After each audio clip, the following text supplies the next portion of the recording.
para comenzar. A ver, eso. Muy bien. En la clase anterior estuvimos viendo y finalizando la religión muy antigua de la que se tiene registro, por lo menos documentos de su propia religión, que eran los Vedas, que son los Vedas de la religión hindú. Esa religión se caracterizaba por ser una religión sincrética. Sincrética significa que mezcla muchas religiones, ecléctica, que toma lo mejor de todas las religiones, pluralista, diversa, integrista. También se caracterizaba por lo confuso de esta religión, lo contradictorio también de esta religión, porque podían, por ejemplo, un sacerdote brahman oficiar sacrificios y ceremonias religiosas, pero al mismo tiempo podía ser él un ateo. Dentro del hinduismo pueden convivir el ateísmo, el politeísmo, el monoteísmo, el enoteísmo, lo dije, ¿verdad? Enoteísmo, monoteísmo, politeísmo, el animismo, puede convivir el panteísmo y el panenteísmo. Todas esas diversas formas religiosas pueden convivir. Es confusa porque Brahman y Brahma, Vishnu y Krishna podrían ser exactamente lo mismo. Otros lo diferencian.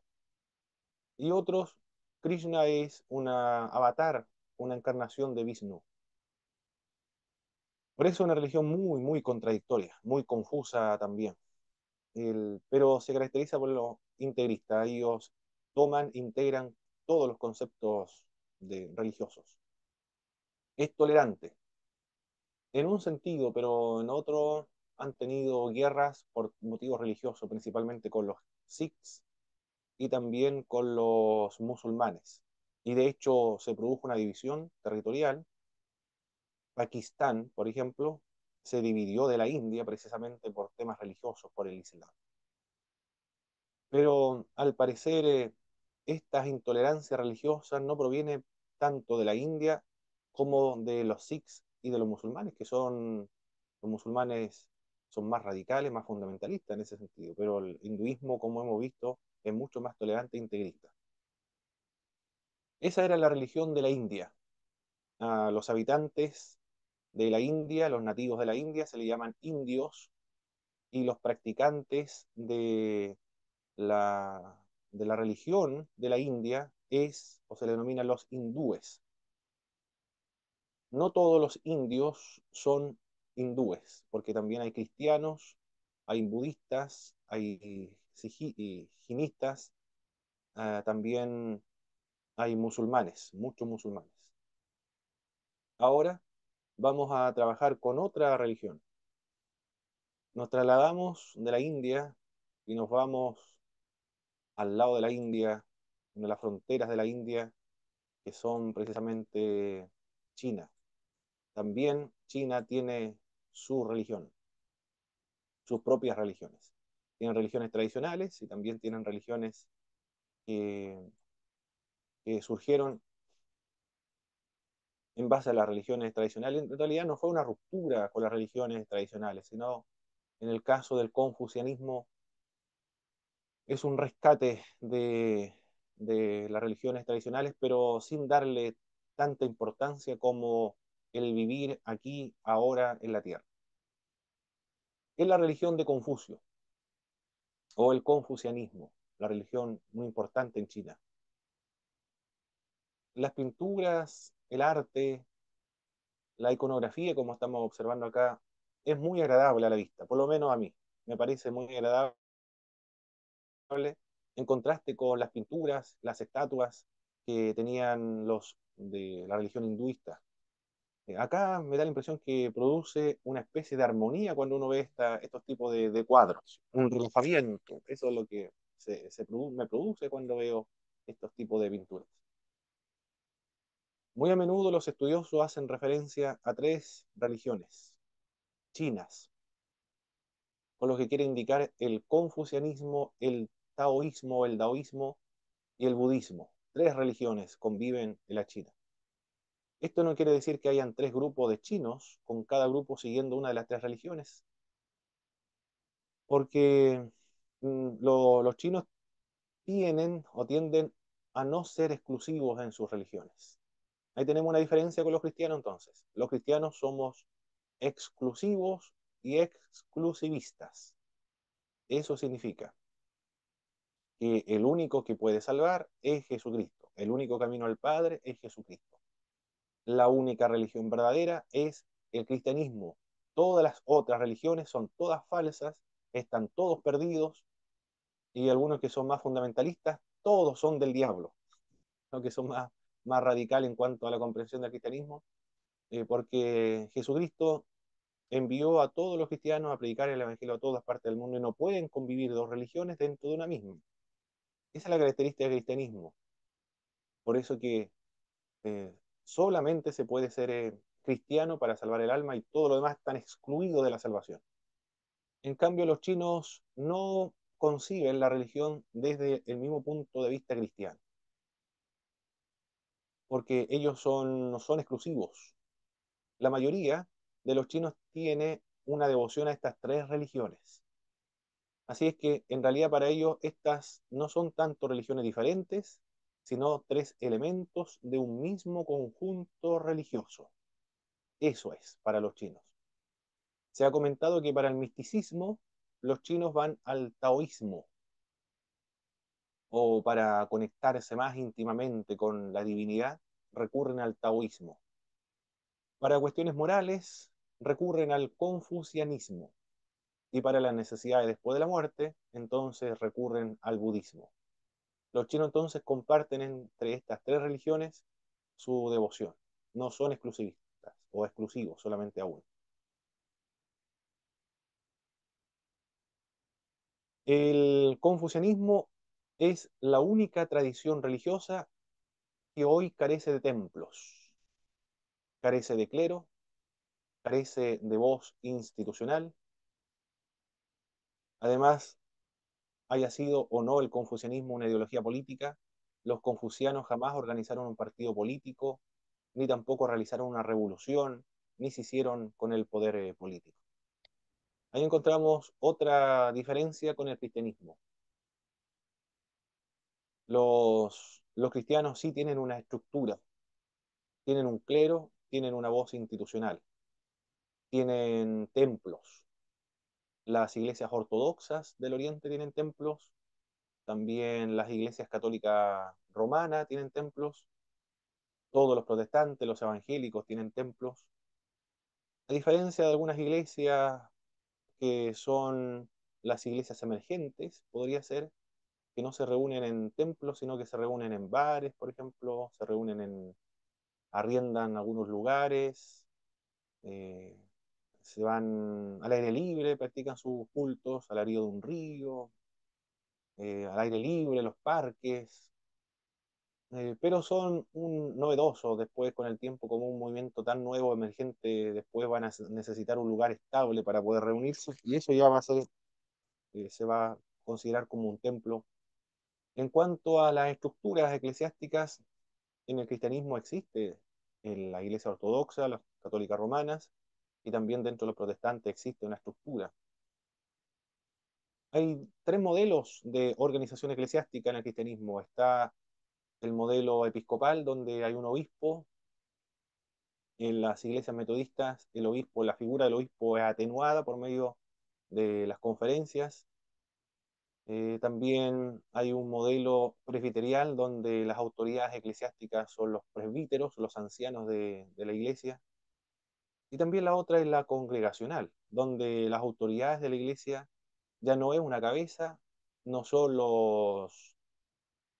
tampoco son los presbíteros o los ancianos, sino que es la congregación la que toma las grandes decisiones y las autoridades de la iglesia. Quizás allí podríamos decir los cristianos que no hay una institución o una especie de organización eclesiástica, un clero dentro de las iglesias bautistas que son iglesias congregacionalistas, porque todos los otros tienen sus autoridades que toman grandes decisiones. En cambio, las iglesias bautistas lo que toman las decisiones son la congregación en general. Y ellos contratan a los pastores, le hacen un sueldo y si no les gusta lo cambian por otro. Tiene que reunir el pastor las características que la iglesia necesita. Y ellos van contratando, despidiendo, contratando y despidiendo a los pastores. Los pastores son los que deben someterse a la congregación en las iglesias bautistas.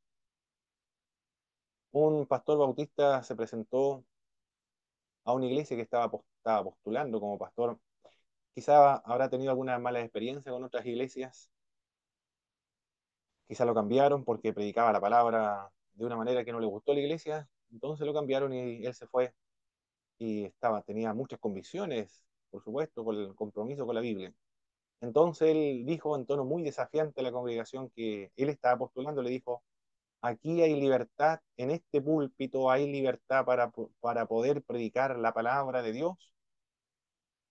Y toda la iglesia quedó con esa forma desafiante a la congregación, quedó en silencio. Y uno de los ancianos de la iglesia se levantó y dijo, sí, y también desde aquí de la banca había esa libertad de poder predicar la palabra de Dios, porque en la iglesia bautista es así, es decir, el que está predicando no tiene la única, la exclusiva, la única palabra, él no determina ni toma las grandes decisiones, sino que en conjunto con toda la congregación. Incluso dentro de las iglesias bautistas hay algunas que son parte de una convención. La convención son las que orientan voluntariamente a todas las congregaciones para determinar el futuro de todas ellas, en cuanto a evangelismo, misiones mundiales, de educación, entre otros. Pero también hay otras más radicales todavía dentro de los bautistas, que son las iglesias bautistas bíblicas. Y estas iglesias no van a convenciones, son totalmente autónomas. Quizá ahí podría ser una diferencia dentro del cristianismo, dentro de la pluralidad también de iglesias, organizaciones eclesiásticas y dogmáticas dentro del cristianismo.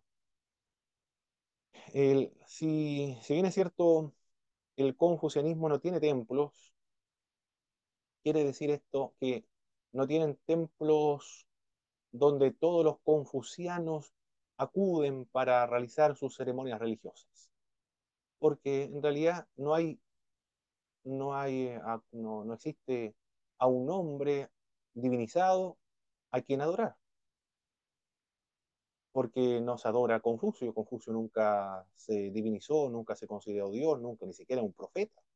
Es simplemente un maestro de moralidad, es un maestro sapiencial, nada más.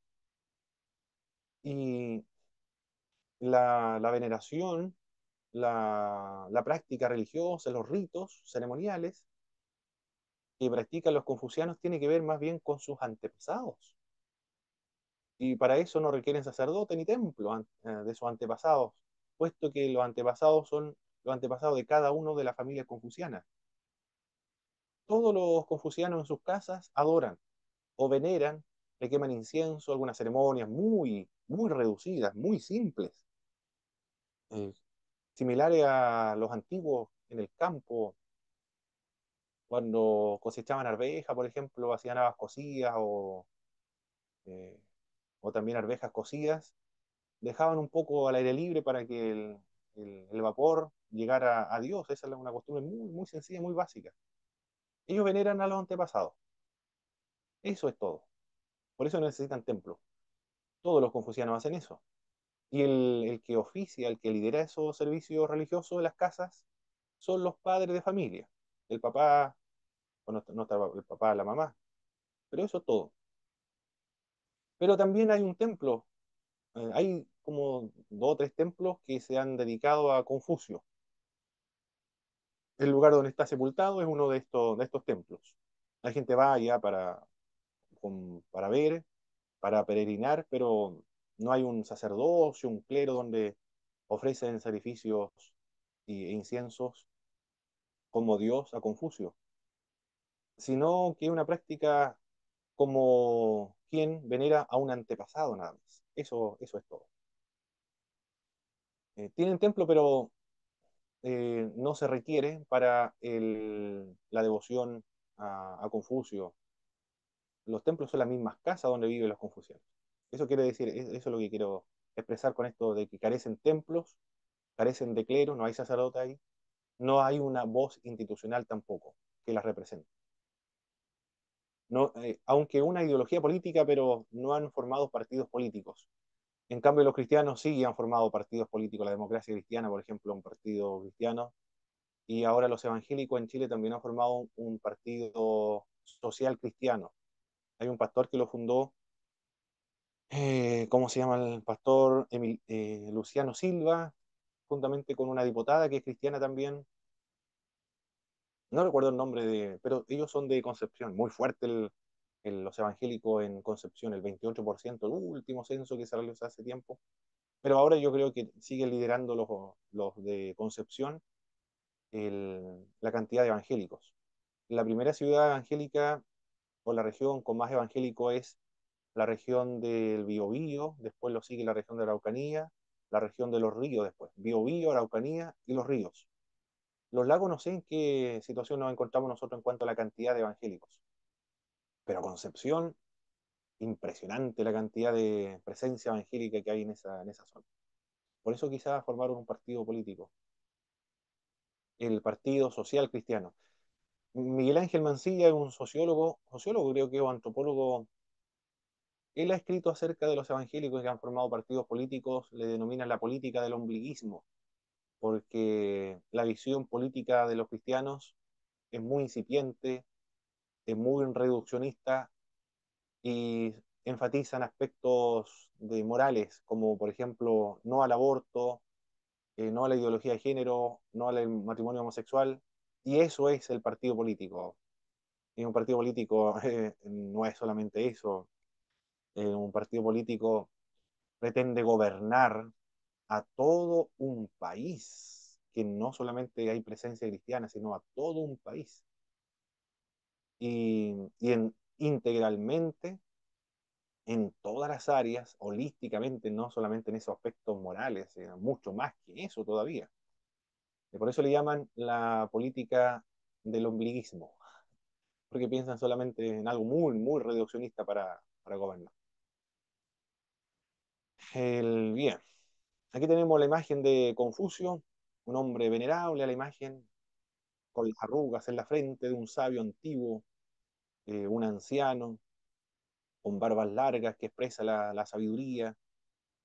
El- en la cultura del Oriente y también del Medio Oriente, igualmente del Extremo Oriente, que somos los pueblos latinoamericanos, los pueblos originarios de América Latina, mientras más avanzado en edad se encuentre la persona, más venerable, más respetable se hace por algo lógico, porque tiene mayor sabiduría, tiene más vida, se ha equivocado más, ha cometido más errores, ha aprendido de tantos errores para aconsejar a los otros más jóvenes.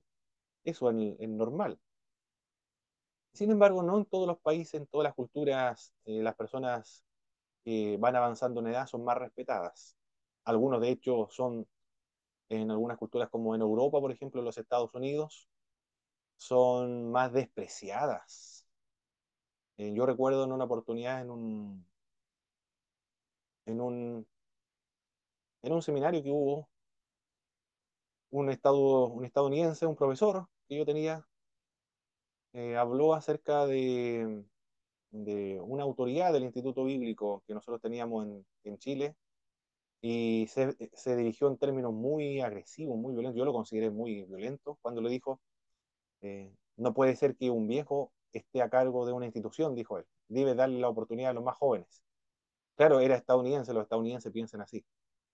Los jóvenes son los que deben dirigir, los que deben liderar. Pero es porque es parte de la cultura de los europeos y de los estadounidenses, pero los del Oriente, los del Medio Oriente, los del Extremo Oriente, piensa totalmente distinto, es totalmente diferente. El- bueno, él nació Confucio, la imagen que tenemos acá, el maestro venerable, nació en el año 551 antes del Señor Jesucristo. El pueblo de Israel, allá esto ocurre en la China, mientras que en el Medio Oriente, el pueblo de Israel se encuentra en Babilonia, en la cautividad babilónica. Y algunos años más está casi a pronto de iniciarse su repatriación. Pero eso es lo que está ocurriendo en el Medio Oriente. El que gobierna todo el Medio Oriente son los babilonios en estas instancias. Y en China, por otra parte, nacía Confucio, en el norte de China. Los antepasados de este hombre fueron nombres de importancia política y también de la literatura. Eso es lo que le gustaba a Confucio. La política, el gobierno, pero no cualquier gobierno, sino un gobierno que sea puro, digno, un gobierno que procure la felicidad de sus habitantes y también la literatura, la poesía, la música. Eso era. Qué increíble. Ellos estaban él vivió en un contexto de guerra, guerras pero atroces, terribles entre distintas dinastías. Quedó huérfano a los 3 años y después a los 10 años muere su mamá. Él vio a personas morir en las guerras, los que eran cautivos, se cuenta de 80.000, 20.000 y otras cifras más abultadas también de prisioneros de guerra. Y los chinos, con su carácter tan belicoso, tan violento en cuanto a la forma de torturar a los seres humanos, que arrojaba los cuerpos en calderas, en calderos llenos de agua, como preparando una sopa, y arrojaba los cuerpos muertos ahí y hacían sopa de seres humanos y obligaban a las familias de los que habían sido arrojados a esta gran olla hirviendo. A él le echaban verduras, por supuesto. Es como preparar una sopa, una cazuela. Y a sus familias lo obligaban que comieran y se alimentaran de esa olla común. A ese nivel de guerra, de atrocidades que ocurría durante la época de Confucio. Y en ese contexto de guerra, Confucio lo que le interesaba a él, en ese ambiente tan terrible, belicoso, violento, agresivo, lo que le interesaba a Confucio era la literatura, la poesía, los libros y la música. Eso era lo que a él le hacía feliz. La música, impresionante, ¿eh? La literatura, la música y la poesía. En un contexto de guerra donde todos están pensando en pelear, prepararse, en adiestrarse, y él está buscando otra cosa totalmente diferente, algo más intelectual. En el primer periodo de su carrera, Confucio era un maestro muy conocido en ritos chinos y en el arte también de gobernar, todo el ritualismo propio de los chinos. Se dice que muchos jóvenes acudían a él para recibir instrucción en el arte del gobierno y de la administración pública, pero su servicio público no comenzó hasta que tenía 50 años de edad. Bastante entrados en años, comenzó a trabajar en la vida pública, 50 años. 2 años después, fue nombrado ministro de Justicia en un estado en China, en Chengdu. Allí, en ese estado, lo que se propuso y logró Confucio fue mejorar las costumbres y la moral. Es decir, era un maestro de moral y buenas costumbres. Y fortaleció la mano de su líder, del que lo contrató para aconsejar al Estado. Mejoró la costumbre y la moral. Cuando este líder rechazó el consejo de Confucio de no aceptar una oferta de caballos y de jóvenes bailarinas de un príncipe vecino, Confucio se enojó mucho, se fue muy disgustado, renunció a su cargo político. Porque él le dijo, te están regalando caballos y jóvenes bailarinas para comprarte, para que tú puedas acceder a sus peticiones, porque estos son compromisos políticos. Te van a corromper porque él no está, no, estos regalos no son sin intereses, estos regalos son con intereses. Quizás que va a pedir después en el futuro alguna recompensa, algún favor, y después tú vas a tener que responder porque él te va a hacer recordar que yo te regalé caballos, yo te regalé a jóvenes bailarinas, y tú vas a tener que acceder a sus peticiones. Debe estar libre de esta corrupción, porque es una forma de comprarte. Lo más probable es que eso haya dicho Confucio, y el gobernador no le interesó los consejos de Confucio, así que se enojó mucho y se fue. Renunció y se fue con un puñado de estudiantes y vagó de estado en estado en China, para contratarse, para ser maestro de, de gobierno. Después de 14 años como maestro itinerante, a eso se dedicó, maestro itinerante, viajaba de un estado a otro para enseñar y murió a la edad de 73 años. Es decir, no tuvo un cargo fijo, trabajo fijo, sino que anduvo deambulando, itinerante, maestro itinerante, y enseñaba a todo el mundo. Para una persona que le guste una vida segura, en una casa, en un pueblo, personas conocidas, que la gente acuda a él, eso sería lo más, eh, lo que podría cualquier persona buscar. Pero como nadie lo contrata, o no lo contrataban de manera fija, no estaba de planta fija, sino que él se ve obligado a viajar por todos los estados en China. Pero eso fue más positivo, sin embargo, porque mientras más viaje en la China, más conocerá la cultura de los chinos. Va a comprender mucho mejor a los chinos porque va a recorrer todos los lugares. Y muchas personas van a acudir a él para recibir sus consejos.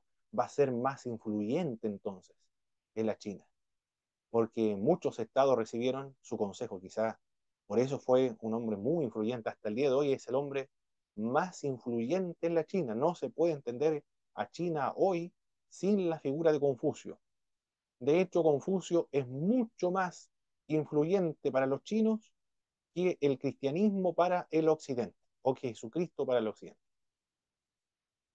Porque los dichos de Confucio, las enseñanzas de Confucio, son lecturas obligatorias para todos los niños y para todos los chinos. Todos han sido sometidos a lecturas de Confucio o del confucianismo.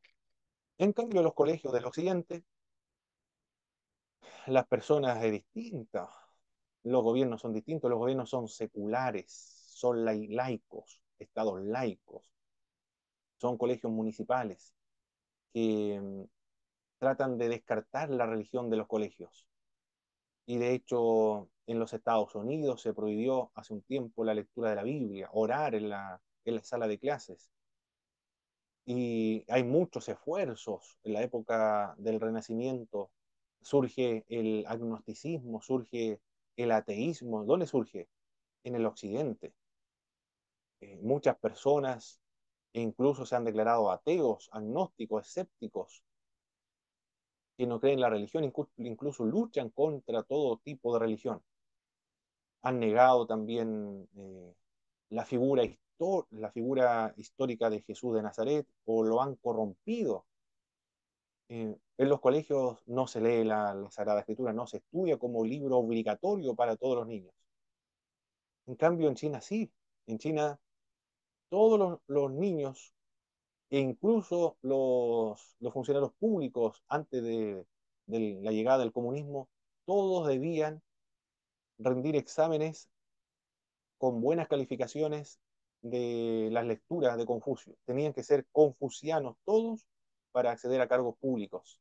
Así de influyente es este hombre. Los países como Singapur, entre otros, que son exitosos, son aquellos que han adoptado los principios de Confucio. Corea del Sur, por ejemplo, se han convertido en países muy exitosos económicamente. Se caracteriza por ser gente muy trabajadora. Los chinos, de hecho, se conocen como personas que trabajan infatigablemente, trabajan como chinos, incluso está esa expresión, se debe gracias a Confucio. Si no hay sindicatos de trabajadores, por ejemplo, es por Confucio.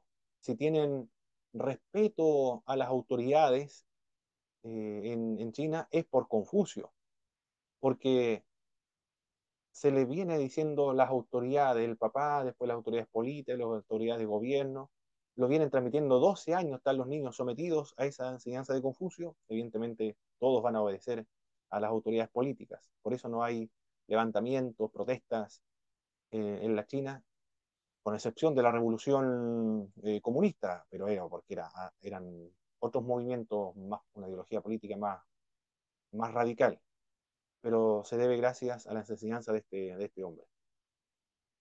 Fue el primero en ofrecer una escuela para todos los jóvenes. independientemente de su condición o medios económicos.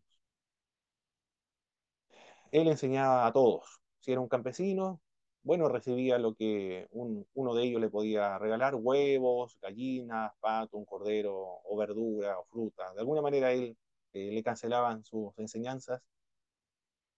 En sus analectas, que son los escritos muy importantes para el confucianismo, escribió, aunque él no escribió nada, pero los maestros, los discípulos de Confucio, le atribuyeron estas palabras a él. Como los cristianos, los que Mateo, Marco y Lucas, por ejemplo, Juan, le atribuyen palabras a Jesucristo. Esto fue lo que enseñó Jesucristo. Así ocurre también acá con Confucio. Esto fue lo que dijo Confucio, escriben los discípulos de Confucio. En la educación no debe existir distinción de clases. Sin embargo, esto no se aplicaba para las mujeres solamente, se aplicaba para los varones, porque estamos en esta época, estamos en el siglo sexto antes del Señor Jesucristo. El fundador, habíamos dicho, Confucio, nació en el año 1551, falleció en el año 479 antes de Jesucristo. 300 millones de confucianos en China, en Corea 10 millones aproximadamente. Hay bastante en Corea, 10 millones. Nosotros aquí somos 18 millones y no sé cuántos cristianos seremos evangélicos, por lo menos acá en Chile. Unos 20 millones de las regiones de fuerte inmigración china: Singapur, Malasia, Tailandia, Indonesia, Filipinas. El fundador entonces es el gran maestro Kung, el título recibido de sus discípulos y de uso generalizado, Kung. Su nombre era Kyu o Keiyu. Keiyu Song Ni era su apellido. Nació en una familia noble, pero una familia empobrecida, huérfano a los 3 años quedó huérfano. El papá era un soldado y murió cuando él tenía solamente 3 años, y la mamá murió a los 10 años. Cuando él tenía 10 años muere la mamá. Cuando Confucio tenía 19 años se casó, fue padre de dos hijos, una hija y un hijo. Cuando tenía 21 años desempeñó un cargo muy bajo, era intendente de graneros, pero se caracterizó por su valía personal, por su reflexión, y también se caracterizó por el estudio que él tenía. Alcanzó la cima de la administración de la justicia en un estado, como lo habíamos comentado hace un momento atrás.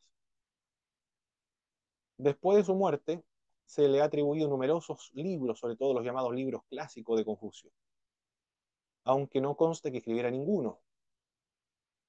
Igual que el cristianismo, Cristo no escribe ningún libro. Los que escriben los libros son los discípulos de Cristo, y también aquí ocurre lo mismo con Confucio. Tampoco se publicara con la autorización, es decir, se publicara un libro bajo la autorización de Confucio, tampoco hay constancia de eso, o bajo la responsabilidad de Confucio. De Confucio puede decirse que ha sido el educador de China hasta nuestros días. Es el maestro por excelencia, el hombre más influyente de toda la China, desde su existencia hasta el día de hoy. Smith Houston dice que durante 2000 años, hasta el presente siglo, todos los escolares chinos levantan sus manos unidos todas las mañanas, dirigiéndolas hacia una mesa del aula sobre la que había una placa con el nombre de Confucio. Esa es la veneración que se le da a Confucio hasta nuestro día en China. Prácticamente todos los estudiantes chinos han pasado horas leyendo sus dichos. Es decir, los jóvenes, los niños, han sido sometidos, adoctrinados o enseñados o influidos por Confucio desde el Estado. Horas y horas leyendo Confucio. ¿Qué le parece a ustedes, mis hermanos, que en el occidente cristiano todos los niños fueran sometidos a horas y horas y horas y horas y horas en los colegios con los evangelios, leyendo los evangelios? Que fuera lectura obligatoria el evangelio de Mateo, de Marcos, Lucas y de Juan. Horas y horas de lectura de la Biblia. Eso no ocurre acá en el occidente. De hecho, se prohíbe la lectura de la Biblia. En cambio, la China no, la China él es parte de la educación, así, por eso que influyente Confucio en los chinos.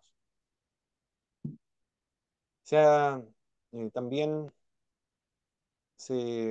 ha sido parte de la mentalidad china, las enseñanzas, y Confucio, las enseñanzas de Confucio se han filtrado también hasta los analfabetos en forma de proverbios orales.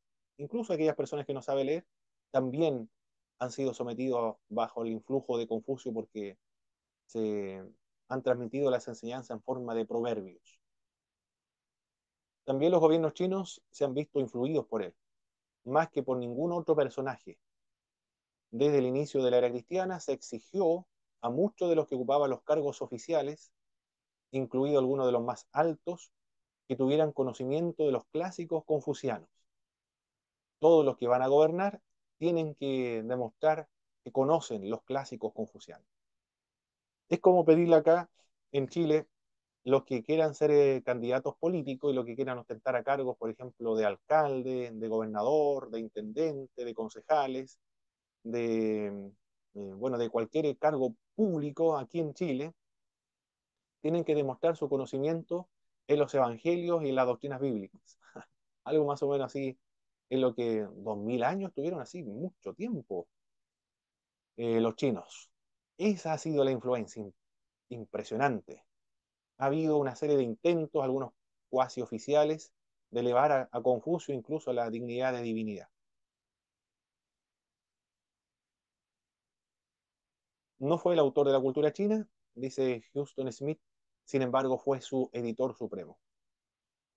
Confucio no es un profeta, como Mahoma no es un maestro de religión, como Buda no es el fundador de una religión, es un maestro que le interesa la moral, la ética, le interesa las buenas costumbres, el respeto, le interesa los ritos, él está preocupado de la política, de la cultura, de la economía y de la sociedad. Quiere que las personas sean exitosas, quiere que sean felices en este mundo y que no se preocupen por el otro mundo, sino que sean felices en este mundo. Eso es lo que quiere Confucio. Es un hombre que rescata el pasado de los chinos, la cultura, la idiosincrasia, los principios morales, culturales, tradicionales, incluso religiosos de los antepasados. Confucio, como todos los chinos, es un amante, un enamorado del pasado. Es una persona que está, no sé si obsesionada con el pasado, pero quiere mucho el pasado, sus principios, los valores. Es un enamorado de su cultura, ama su cultura, se identifica, es parte de la cultura y quiere rescatar todo lo antiguo porque para él, no solamente para él, sino esto, todos lo entienden de ese modo, todos dicen que el pasado era mucho mejor, el pasado era más hermoso. Eh, Escuchar a nuestros padres, eh, cuando, cuando hablan acerca del, por ejemplo, del Festival de Viña, mi mamá dice, no, ahora no es como antes. Antiguamente era mucho mejor, había mejores cantantes. Por ejemplo, o la forma de vida era mucho mejor en el campo, decía mi mamá, dice mi mamá, es mucho mejor, era más hermosa, la gente era distinta. Y usted, si escucha a su papá, le van a decir lo mismo. Antes era mucho mejor, la gente no era igual, era mejor que ahora. En Chile también. Chile era mucho mejor antes que ahora, hay mucha delincuencia, bueno, asesinato, en fin. En toda la cultura pasa el mismo fenómeno. Con Confucio igual. Él era amante de todas las tradiciones antiguas y lo rescata. No está en contra de la religión tampoco, sino que aquellos elementos religiosos lo rescata igualmente. Pero al mismo tiempo es una persona que se quiere proyectar hacia el futuro, quiere rescatar su identidad, de un hombre que está muy preocupado en saber quién es él y quiénes son los chinos y qué es lo que es la China. Quiere rescatar su identidad porque la única manera de poder proyectarse es al futuro, y lo hizo muy bien, es un hombre moderno porque se proyecta hacia el futuro, pero no partiendo desde cero, sino que partiendo de lo que ya es decir, ¿quiénes somos? Somos hijos de los antiguos, de nuestros padres, de nuestros antepasados, y desde a partir de allí nos vamos a remontar hacia el futuro. Eso es la preocupación que tiene Confucio, y eso es lo que quiere hacer. Que el buen hombre es un buen chino. ¿Y cómo se determina lo que es un buen chino? Por lo que dijeron los antepasados. Queremos ser felices. Eso es la preocupación de este hombre, ser felices. Es un sistema ético-político. Eso es el confucianismo, un sistema ético-político. No propiamente una religión, al menos en sus orígenes no es una religión. Porque Confucio se sabe un hombre sometido a las deficiencias humanas. En la obra Analectas, publicada después de su muerte por sus discípulos, reconoce varias veces que él se ha equivocado. Y de hecho, el ensayo y error es un procedimiento de educación, de enseñanza. Uno aprende de esa manera. Aprendemos por enseñanza y error. Cometiendo errores, aprendemos. Si no cometemos errores, no hay forma de aprender bien. Manuel Fraifó es un teólogo, un filósofo español, explica que solo con la influencia del budismo en China se elevó al rango divino Confucio. Cuando el budismo ingresa a China, a Confucio comenzó a mirársele o se le miró como una deidad. Pero dentro del confucianismo, dentro de los chinos, no hubo ese intento, porque es un sistema ético-político nada más. Confucio no fundó una religión propia ni instituyó la moral consecuente específica. Él no crea nada. Es como los profetas de Israel en ese sentido, no crean nada, simplemente se remonta a los profetas de Israel a Moisés, rescatan lo que dijo Moisés, implementan lo que dijo Moisés, quieren aplicar a Moisés en sus contemporáneos. Confucio más o menos hace lo mismo. No es un profeta, pero él quiere que los chinos vivan como se vivía antiguamente con los valores y principios ancestrales. Pero con el paso del tiempo, el confucianismo se convirtió de algún modo en una religión del Estado. Se insertó en la religión nacional china un principio filosófico, un principio ético-político, luego esos elementos, el Estado va a decir, esa es nuestra religión ahora. Y así se convirtió en una religión este, este sistema ético-político. Las enseñanzas y el pensamiento de Confucio conformaron la mentalidad china, entre otras razones por la dinastía Han, en el año 206 antes de Jesucristo y 220 el, después, 2020, hoy increíble, ¿eh? 206 antes de Cristo y bueno, hasta esta época ha influido. Y la dinastía Han es la que lo convirtió en, en la enseñanza del Estado, de todo China. En el año 206 antes de Cristo ocurrió. Encomendó la administración del imperio a los confucianos y desde el emperador Hu en el año 140 al 87 antes de Jesucristo hasta el año 1905, increíble, ¿eh? De 140 antes de Cristo hasta el año 1905 después de Cristo, entrado el siglo XX. Todos los que van a ejercer la administración del Estado deben ser confucianos. A ese nivel de influencia, impresionante. Casi 2000 años de influencia, todos los administradores públicos debían ser confucianos.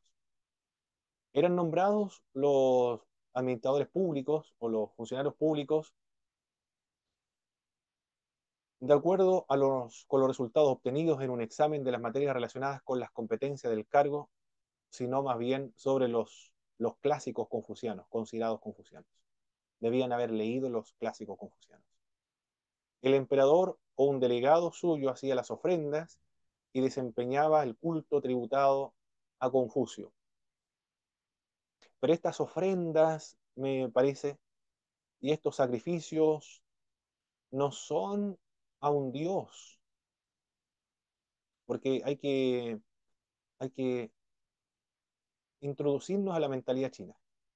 Los chinos rinden culto a sus antepasados.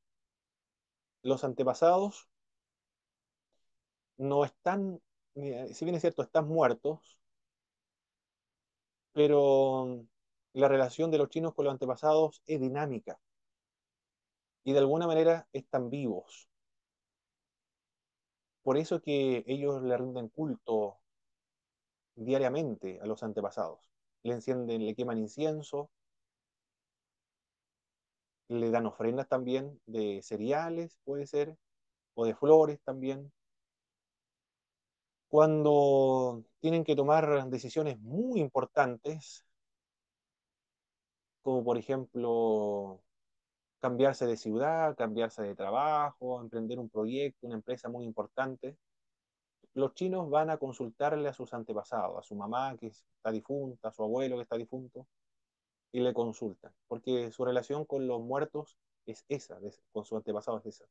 No están del todo muertos, en algún sentido están vivos, es mucho más dinámica todavía. Por eso que los chinos tuvieron reticencias con el budismo cuando ingresa el budismo a China, porque no podían comprender los chinos cómo es posible que un familiar al cual nosotros veneramos tanto se pueda reencarnar en una lombriz, en un gusano, en un insecto, en un animal. No lo podían comprender. Le costó mucho al budismo ingresar a China por esa razón. El cristianismo también le costó mucho ingresar a China por esa concepción de los antepasados, porque el cristianismo, la relación de los cristianos con sus antepasados es una relación muy difusa, muy ambigua. Ellos están muertos y ya no tienen ninguna relación con este mundo. Para los chinos eso es dramático, es decir, no nos relacionamos nunca más con ellos, nunca más vamos a conversar con ellos, no, porque están muertos. Pero nuestra cultura para los chinos no está, no, si bien es cierto, no están aquí, pero están vivos de alguna manera. El budismo y el cristianismo le costó ingresar por esa razón del culto a los antepasados. Pero no es una adoración a un dios, son a hombres que están muertos, a familiares que están muertos. Por lo tanto, cuando los emperadores ofrecen sacrificios y rinden tributo a Confucio, no debe pensarse en el mismo sentido como se le rinde a un dios, sino desde la cultura como visión de los chinos, están rindiendo culto a un antepasado muy importante, que es el hombre más influyente en China, por eso que le rinden culto los emperadores. El confucianismo sigue siendo la ideología oficial del Estado de Taiwán.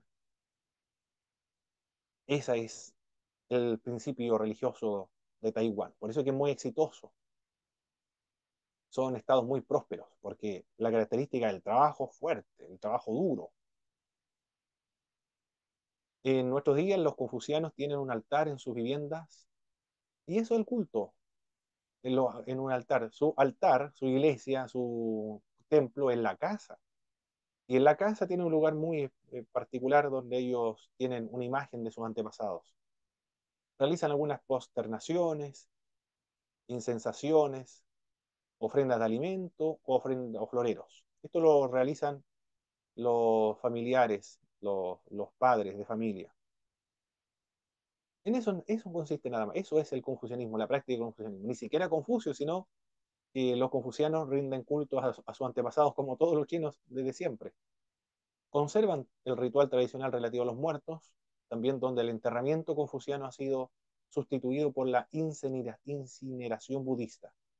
Recuerde que los chinos van cambiando, van compartiendo su devoción al taoísmo cuando necesitan lo místico, principios éticos al confucianismo y lo que ocurre después de la muerte con el budismo. Bueno, por eso que un confuciano ha cambiado su forma de enterramiento de los muertos, ahora incineran como los budistas a sus muertos. Tributan el culto doméstico, quizá el más generalizado, al dios del hogar. Tienen dioses también, los chinos, más de, ¿cuánto? 1.000 o 10.000 dioses, algo, no recuerdo si eran 1.000 o 10.000. Pero no se preocupan mucho de eso los confucianos, de los dioses. Pero acá los confucianos, como están más preocupados del aquí y del ahora, ser feliz aquí y ahora, no han especulado acerca de los dioses, quiénes son, los nombres, sus atributos, su trabajo, sus funciones. De eso no les interesa. Tributan, sin embargo, al dios del hogar, que en otras funciones lleva la contabilidad de las acciones buenas y malas de los miembros de la familia. A ese dios, ni siquiera Confucio, sino al dios del hogar, el que lleva la contabilidad de las obras de cada uno de los confucianos. Manuel Freijó indica que los ritos son llevados a cabo por los padres de familia y estos son muy reducidos. Y estos ritos carecen de valor aunque se realicen correctamente, si no se relaciona con el carácter humanitario. Los sacrificios o este culto que rinden los confucianos en sus hogares a este dios del hogar o a sus antepasados no tiene pero ningún valor si no va acompañado de el carácter humanitario, de ser una buena persona, de tratar a los demás como de no hacer a los demás lo que no nos quieran hacer a nosotros, tratar a los demás con respeto, con cordialidad.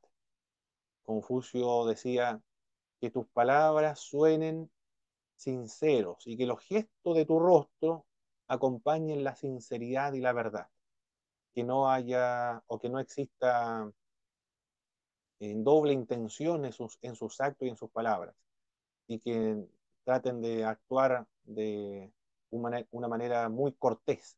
Él está preocupado de hacer a una persona un caballero, es decir, que sea muy cortés con todos y que eh, haga sentir bien a todos en su presencia. Eso es lo que busca este hombre.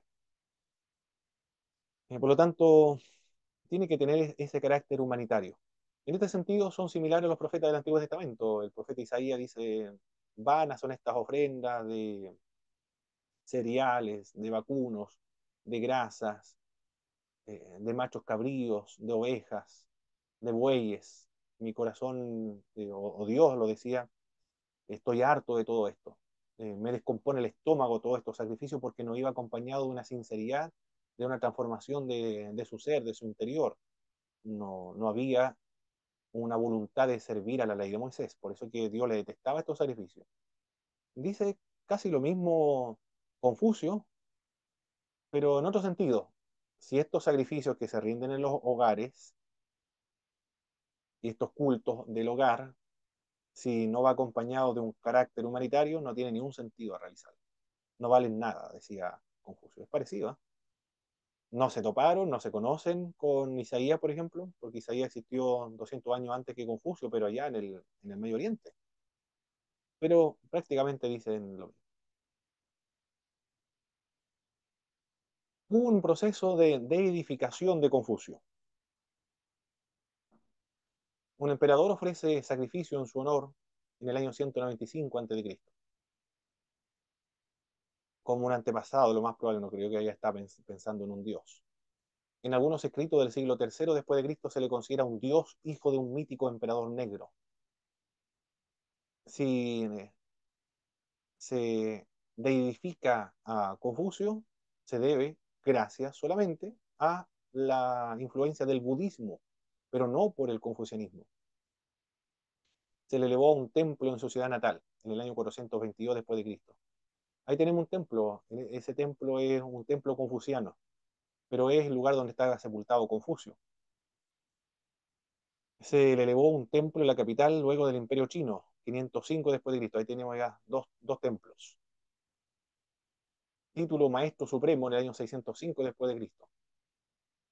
Santo Supremo en el año 1013 después de Cristo.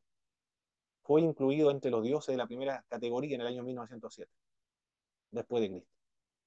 Esos son los intentos de deidificación de Confucio, pero él ni siquiera se consideró como un profeta, como un ángel, como un enviado de algún dios, simplemente él rescata la cultura, las tradiciones chinas. Estableció 5 verdades, a mí me falta una, después la voy a mencionar, de ético-político dentro de los chinos. Aquí voy a mencionarla. O los 5 deberes de de la relación o relaciones entre los chinos. Con las enseñanzas, Confucio no pretendía la salvación de los individuos tras la muerte. No está preocupado qué ocurre después de la muerte. Eso no son sus preocupaciones son aquí y ahora. Ser felices ahora, disfrutar ahora, nada más. Sino el esplendor del Estado y de la sociedad.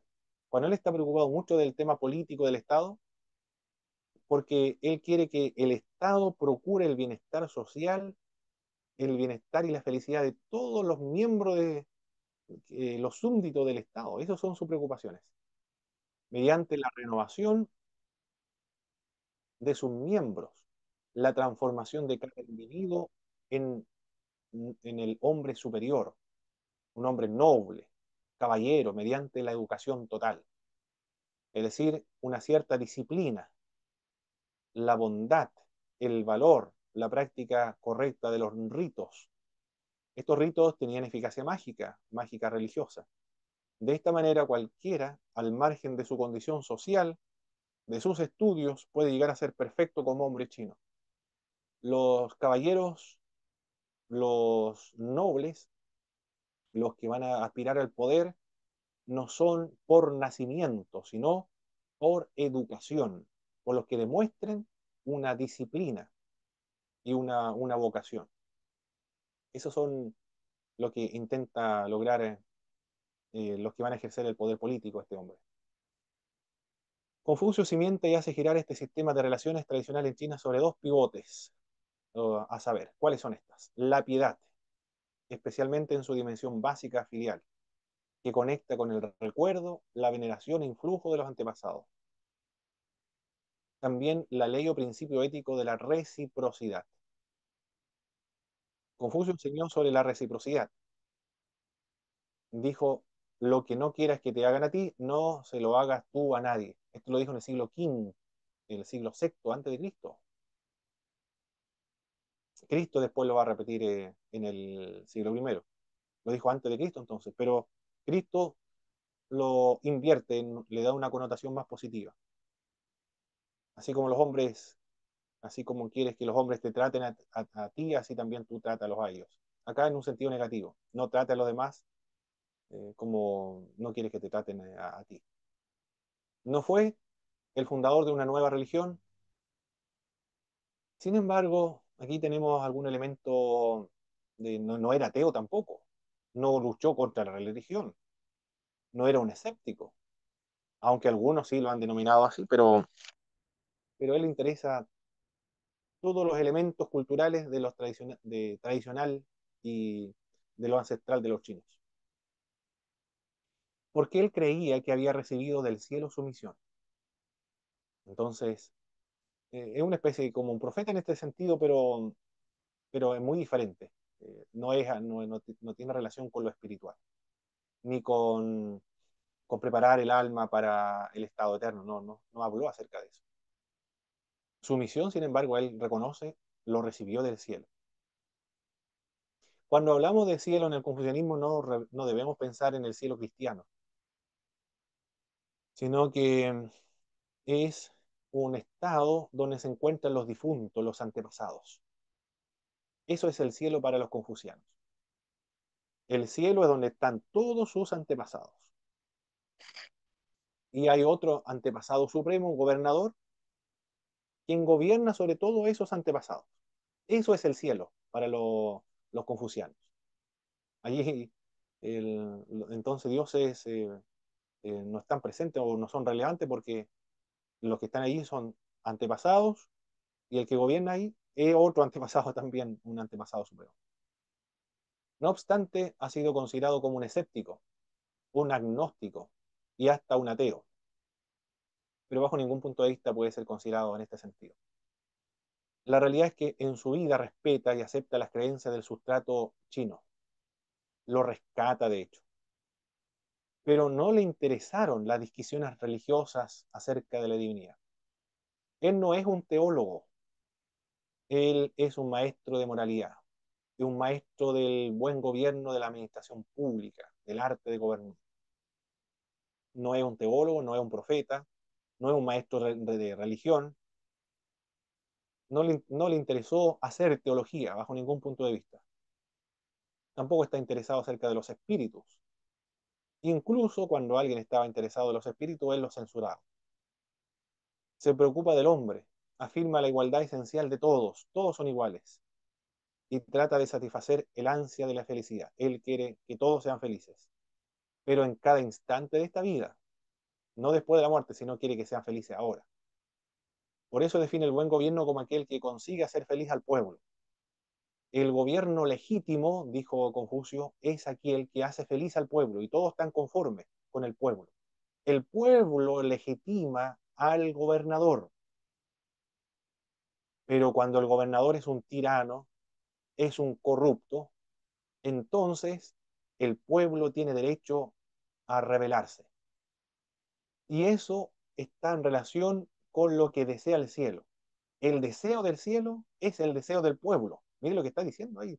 Ya estamos, aunque no es un teólogo, pero sus declaraciones políticas tienen implicancias teológicas porque dice, la voluntad del pueblo, la voluntad del cielo. ¿Qué significa esto? Si el pueblo está feliz, el cielo confirma a este gobierno, pero si el pueblo está sufriendo, el cielo está desaprobando este estado, por lo tanto, es propio y demanda del cielo también que el pueblo se levante y se rebele y derroque al tirano. Hay una connotación ahí religiosa también, lo logramos observar. Antes de que apareciera la Declaración de los Derechos Humanos acerca del gobierno y la rebelión de los pueblos frente a la opresión y a la violación de los derechos humanos, ya Confucio lo había dicho en el siglo sexto antes del Señor Jesucristo, ya lo había enseñado mucho tiempo antes. Un discípulo se le acercó a Confucio para preguntarle cómo servir a los espíritus. Claro, porque el discípulo escuchaba a su maestro y el maestro le decía que hay que ser una buena persona, hay que ser un caballero, hay que gobernar bien, hay que ser feliz aquí y el ahora. Pero el discípulo quería algo más religioso, más teológico. ¿Cómo servimos a los espíritus para que ellos estén contentos? La respuesta que le dio Confucio fue, ¿cómo vas a servir? Eh, le dijo, aún no sabes cómo servir a los hombres. ¿Cómo vas a servir a los espíritus? Lo que dijo Confucio es, primero sirve bien a las personas y que las personas sean felices aquí, y después preocúpate de hacer feliz a los espíritus. Y el discípulo siguió preguntando sobre la muerte. ¿Qué ocurre después de la muerte? Confucio le respondió, todavía no comprendes la vida, ¿cómo quieres comprender la muerte? Esas son las explicaciones que dio Confucio. Ahí demuestra cuáles eran sus intereses, sus prioridades, o el énfasis. ¿Era terrenal? ¿Era temporal? Era, algunos le llaman esto un principio antropológico, pero no es antropológico tampoco, no es una religión antropológica. Ahí vamos a ver cómo se puede definir este principio ético-político de Confucio. La ética de Confucio no es religiosa, sino que es una ética pragmática. Ahí encontramos otra diferencia con el cristianismo.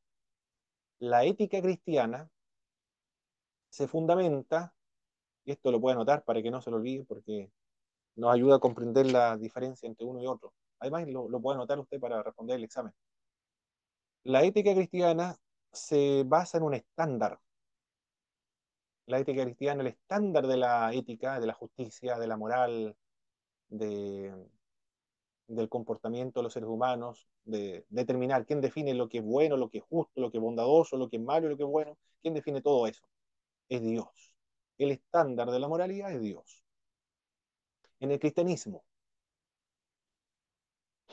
también se fundamenta la ética cristiana en la inmortalidad, porque el cuerpo muere, luego se va a un lugar y, y en ese lugar va a esperar el juicio, y después viene el juicio final, y en el juicio final va a tener que rendir cuentas. Ahí se le va a juzgar de acuerdo a sus obras. Por lo tanto, no desaparece ni se extingue, sino que debe rendir cuenta de todo lo que hizo aquí en la tierra. Está fundamentado entonces en la inmortalidad. Va a recibir la retribución conforme a sus obras. Y está relacionado también la ética cristiana con la escatología. La, habíamos dicho, la inmortalidad, bueno, la escatología está relacionada con la inmortalidad. La escatología va a resucitar de entre los muertos y hay un cielo y hay un infierno. A cada uno, la resurrección de los muertos. Hay una resurrección de los muertos. Ahí se le va a recompensar a cada uno conforme hacia las obras. Uno se va al cielo, otro se va al infierno. Y en el cielo y en el infierno hay grado de castigo, en el cielo hay grado de recompensas. Esa es la base de la moralidad cristiana, la ética cristiana. La inmortalidad, la escatología, temas religiosos, teológicos. Y el fundamento, la, el estándar de la ética cristiana es Dios. Él determina y define qué es lo que es bueno y qué es lo que es malo, de acuerdo a su propia naturaleza, la naturaleza de Dios. En cambio, la ética de Confucio ni siquiera es religioso ni teológico, es pragmática, es decir, deben actuar de tal manera que hagan felices a las demás personas y que se sientan bien felices.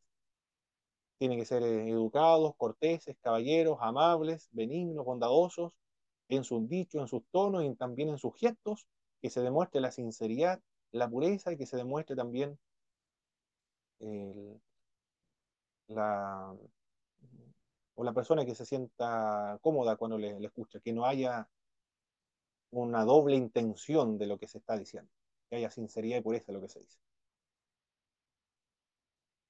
Después de todo esto, surge una pregunta. ¿Por qué no le interesa ni los espíritus, no le interesa lo que ocurre después de la muerte? Solamente aquí, ahora es un tema ético-político, una filosofía. Cabe la pregunta. Houston Smith dice Las religiones del mundo, el libro de Houston Smith, muy bueno, ¿eh? Porque él es un filósofo. Aquí voy a indicarle quién es Houston Smith. Está en su plan de curso la bibliografía.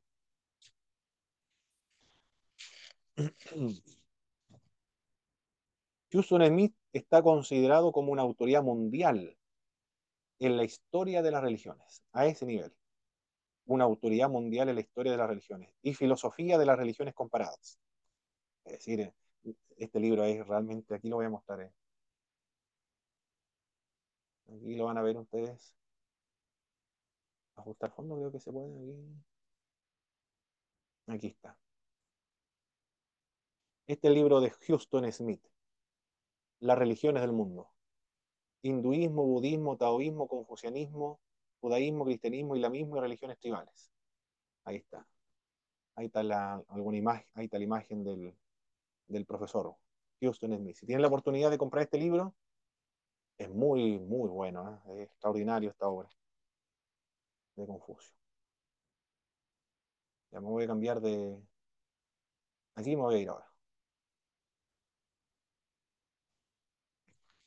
Bueno, dice Houston Smith, ¿es el confucianismo es una religión entonces? Si se considera la religión en su sentido más amplio, como una forma de vida que gira en torno a las inquietudes máximas de un pueblo, es evidente que el confucianismo cualifica como tal. Se puede clasificar como una religión, porque está preocupado en un sentido más amplio de las inquietudes de todo un pueblo. En un sentido amplio, cabe la clasificación del confucianismo como una religión, en el sentido amplio, pero también en un sentido limitado, es decir, más estricto, más riguroso. Aun cuando se considere la religión en un sentido más limitado como preocupación por armonizar la humanidad con la base trascendente de su existencia, el confucianismo es también una religión. Bueno, hablamos acerca de trascendencia, es decir, lo que trasciende a nosotros en esta vida y lo que trasciende más allá después de la muerte. Es decir, más de lo que este mundo, algo, un mundo superior. A eso nos referimos cuando describimos lo trascendente, que hay más allá de lo que nosotros podemos ver y percibir acá. Es una tradición, dice Houston Smith, pero es una religión muda.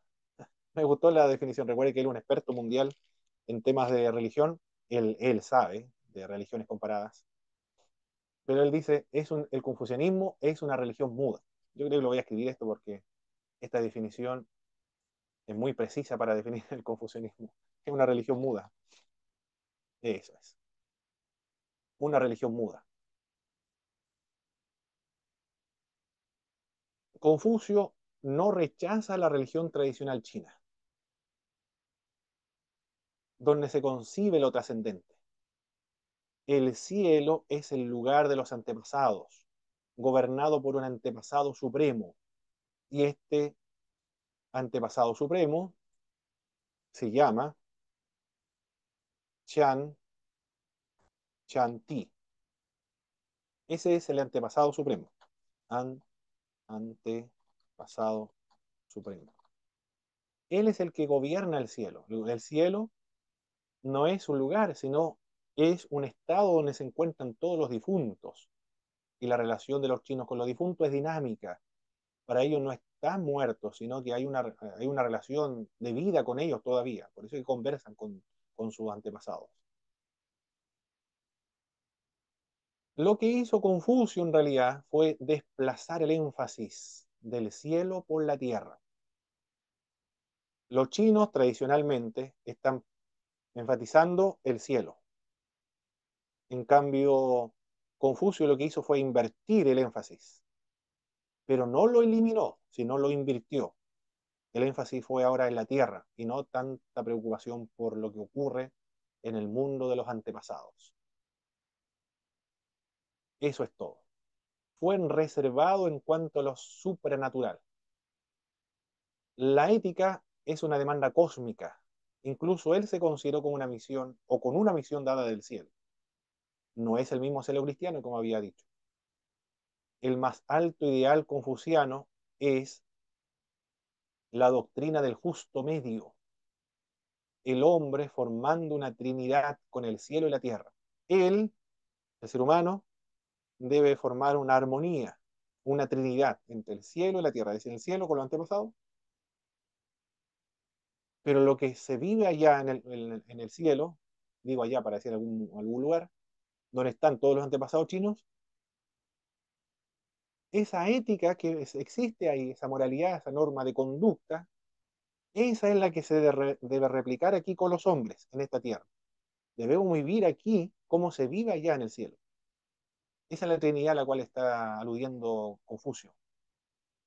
Y él se siente con esa misión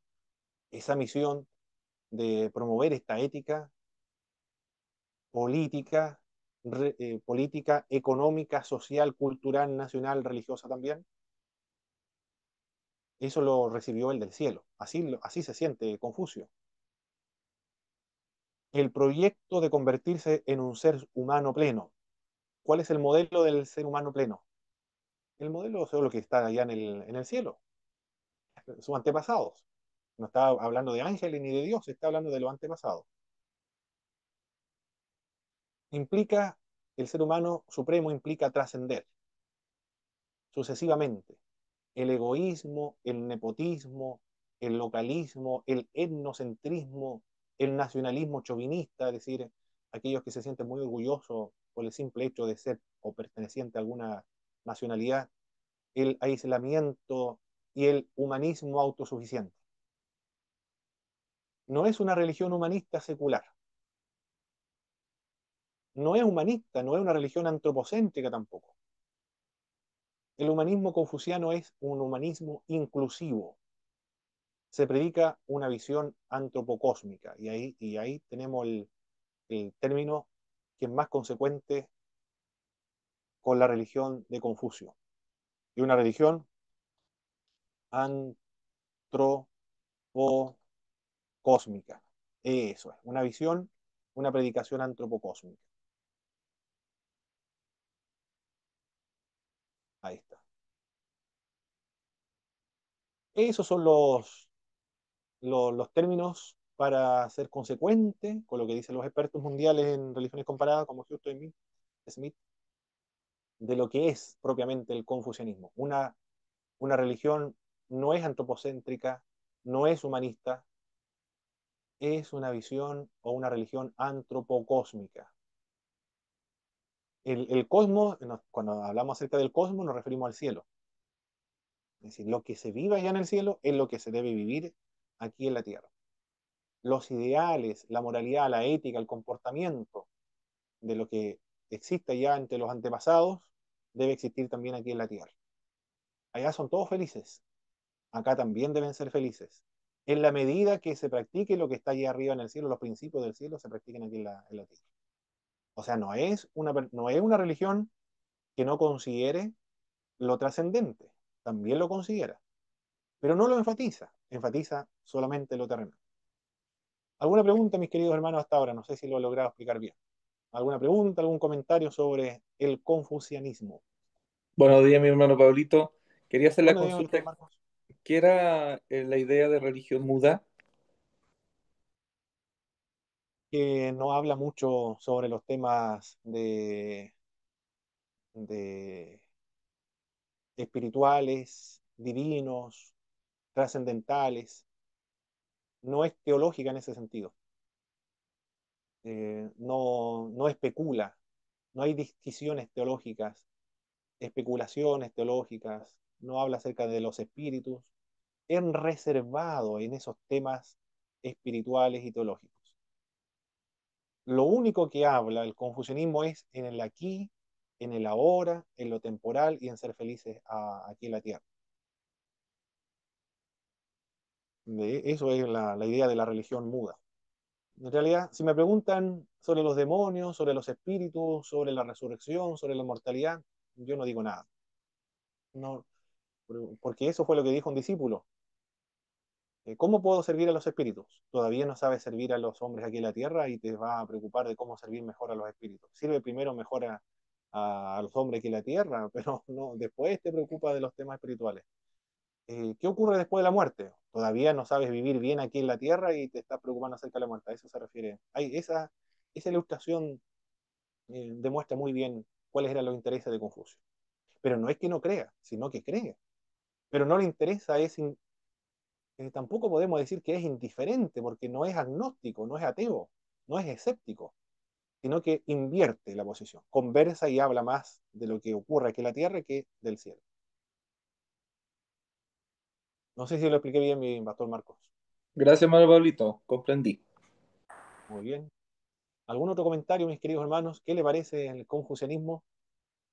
No creo que Hermano, estén pensando en hacerse confusionistas. hermano Pablo, ¿Sí?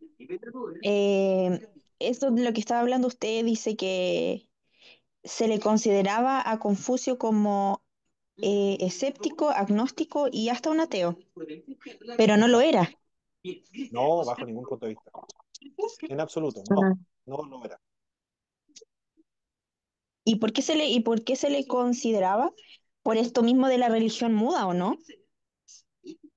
Sí, porque él Evitaba, no habla de dioses, no habla de Dios, como 10.000 dioses creo que tiene. No hablaba ninguno de los dioses, de hecho, no está presente ahí.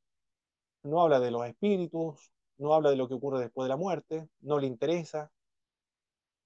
No sé si no le interesa que sus intereses, su énfasis están aquí en la tierra, en lo temporal, en procurar que los hombres sean buenos y procuren la felicidad de todos.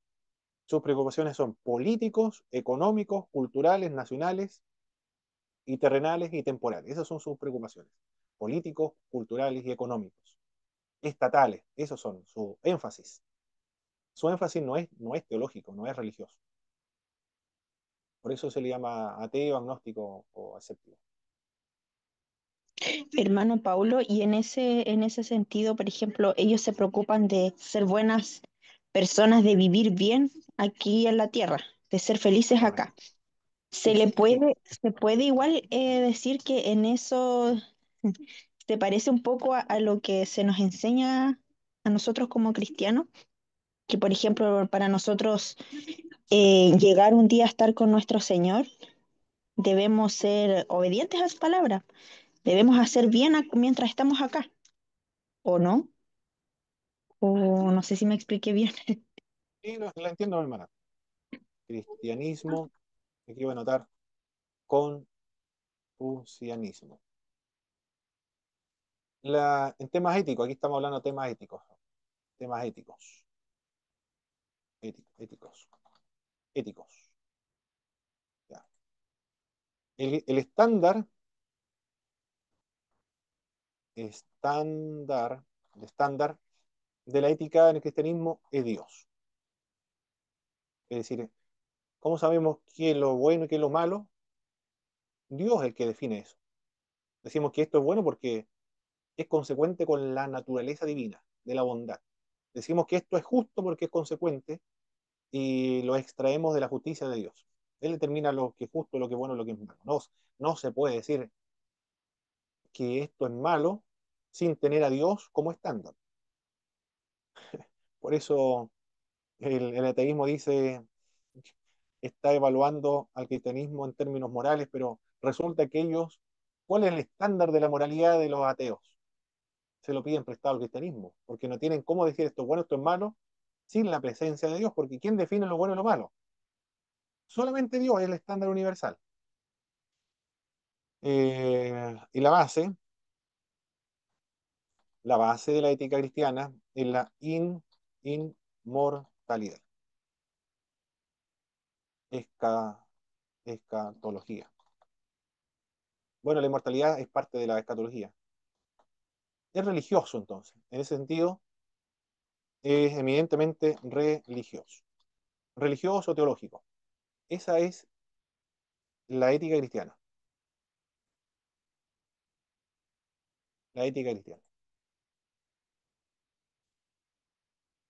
Bueno, con respecto a la salvación del ser humano, aquí siguiendo la pregunta de la María Ignacia, la salvación acá es por fe. Las obras las obras evidencian la fe. Se realizan por gratitud, no para salvarse, sino por gratitud, porque la salvación no es por obras, sino es solamente por fe. Y las obras son para demostrar que la fe es verdadera y por gratitud también. Y también es para crecer a la estatura de un varón perfecto, debe comportarse como Jesucristo, por eso, para imitar a Cristo. Las obras son, aquí lo voy a escribir, ¿no? Para las obras, estamos pensando, son para imitar a Cristo. Porque la salvación es para restaurar al hombre que ha caído en pecado. El confucianismo, la ética estamos hablando, el confucianismo es pragmático. Es decir, quiere que la gente sea feliz ahora, aquí ahora. El gobierno debe procurar la felicidad de las personas. Nosotros debemos procurar la felicidad de los otros. Eso es todo. Aquí no hay religión que, donde se fundamente esta ética. Pero Houston Smith, como es especialista, es experto en religiones mundiales, si es meticuloso, riguroso, si busca el fundamento, lo que subyace a esta ética pragmática, se va a encontrar el elemento religioso, porque lo que se vive allá en el cielo es lo que se debe vivir aquí en la tierra. También está ese elemento religioso, pero hay que rebuscarlo mucho, pero la superficie es pragmática nada. Logra ver el pragmatismo, pero si quiere profundizar mucho más, ahí va a ver usted un sustrato religioso. No sé si lo expliqué bien, mi hermana Ignacia. Usted me comenta, por favor. Sí, mi hermano. Ahora sí, me aclaré un poco más. Excelente. Confucianismo, perfecto. Y acá en el confucianismo no es para salvarse, porque no le interesa la salvación. Cuando se mueren todos se van al mismo lugar, al cielo. Y el cielo no es el cristiano, sino el cielo chino. ¿Algún otro comentario, mis queridos hermanos? Antes de borrar acá, religión muda, antropocósmica, Chanti, el antepasado supremo, el que gobierna el cielo. Bien. Los principios de lo que se preocupó Confucio fue la relación de justicia entre el príncipe, el gobernante y sus súbditos. Ahí enfatizó este aspecto. La relación mutua de respeto entre padre e hijos. Observe. El, los chinos, 2000 años sometidos a esta enseñanza de Confucio. Debemos respeto a las autoridades, sometimiento a las autoridades. No es un sometimiento absoluto, en tanto las autoridades cumplan con los principios éticos confucianos, es decir, procurar la felicidad, la estabilidad de los súbditos. En tanto procure la estabilidad, la felicidad de los súbditos, entonces los súbditos deben respeto a la autoridad. Si el jefe dice hay que trabajar, hay que trabajar. Si el jefe dice hay que pintar el cerco, hay que pintar el cerco verde, el súbdito hace, pide lo que le exige el jefe. El jefe es la autoridad máxima en todos los trabajos, por eso es que son muy exitosos las naciones que han implementado el confucianismo. La relación mutua y respeto entre padre e hijos. La ética es diferente a la ética cristiana. Acá, en una oportunidad, y a modo de ejemplo, y usted lo va a entender inmediatamente. En el cristianismo, un hijo de un pastor evangélico mató a un joven con un palo en la cabeza. Yo creo que ustedes se acuerdan de ese evento. Un hijo de un pastor evangélico en Santiago le pegó un palo a la cabeza a otro joven y lo mató. Y el padre dijo, él debe pagar por su culpa, por su pecado, por su crimen, debe pagar. Eh, ¿Qué más? Otro papá, también cristiano, su hijo cometió un crimen, un robo, algo ocurrió. El papá lo llevó a la cárcel, el papá lo llevó a las autoridades políticas, o sea, a las autoridades policiales. Mi hijo y este es el crimen que cometió. Aquí yo lo traigo y lo entrego. Eso ocurre en el mundo cristiano. Cuando hay un crimen, hay un delito, si es cristiano, verdaderamente cristiano, el papá le va a aconsejar al hijo, debe entregarse porque cometió un crimen, debe pagar su culpa. Esa es la ética cristiana, porque se basa el estándar de justicia Dios, el fundamento de la inmortalidad, la base de la inmortalidad. No ocurre así con Confucio. El hijo, si cometió algún crimen, algún pecado, o no existe el término pecado, hay un crimen, un delito, el robo, por ejemplo, cualquier problema que hubo, el deber del papá es proteger a su hijo. O el papá cometió algún crimen, el deber del hijo es proteger al papá. Ahí notó usted la diferencia en términos éticos, porque la ética no se fundamenta, no tiene como estándar a Dios, una estándar de moralidad o ética, porque es pragmática. El hijo debe proteger, respetar a su padre, proteger a su papá, y el hijo proteger viceversa. Es diferente. La relación de respeto y veneración basada en la edad o entre los ancianos jóvenes. Todos los jóvenes, si hay alguien mayor, deben respetar al mayor. En las artes marciales, en taekwondo, por lo menos yo me acuerdo, en taekwondo, bueno, que no era tema de edad, sino que era tema de grado. Si alguien era un grado mayor que nosotros, un niño, por ejemplo, tenía 11 años, era un cinturón rojo punta negra, por ejemplo, y nosotros éramos verdes, o otro amarillo, otro blanco. El, de, el que dirigía la clase era el niñito, un niño de 11 años, dirigiéndole, teníamos 17, 18 años. Eh, Él nos dirigía. Hay respeto hacia los grados superiores. En cuanto a edad, también hay respeto a los que tienen mayor edad. De 2 años, 3 años superiores, debe haber un respeto. Y esto es transversal para todos los chinos, siempre ocurre así. Si hay una persona mayor, él es el que debe respetarse y debe tener obediencia. Entre hermanos, el hermano mayor el que es autoridad dentro de su casa, él el que dirige y el hermano menor debe obediencia a su hermano mayor. Entre amigos, los amigos deben cuidarse, deben ser leales. Y si tiene un amigo mayor, también es prácticamente el mismo respeto que a un hermano. Es decir, hasta esos niveles, hasta la amistad, debe haber una lealtad dentro del confucianismo. Hermoso el confucianismo en ese sentido, eh, pero la ética distinta al cristianismo. Ahí ya notamos nosotros una leve diferencia en temas éticos. Perfecto, mis queridos hermanos, ya son las 11:34, estamos pasados 5 minutos, pero no importa porque ahora corresponde el examen. En la segunda parte yo me envío el examen y ustedes lo van a responder. Tienen todo el día para enviar la respuesta del examen. No sé si hay alguna otro comentario antes de despedirnos. ¿Qué le pareció esta religión, mis hermanos?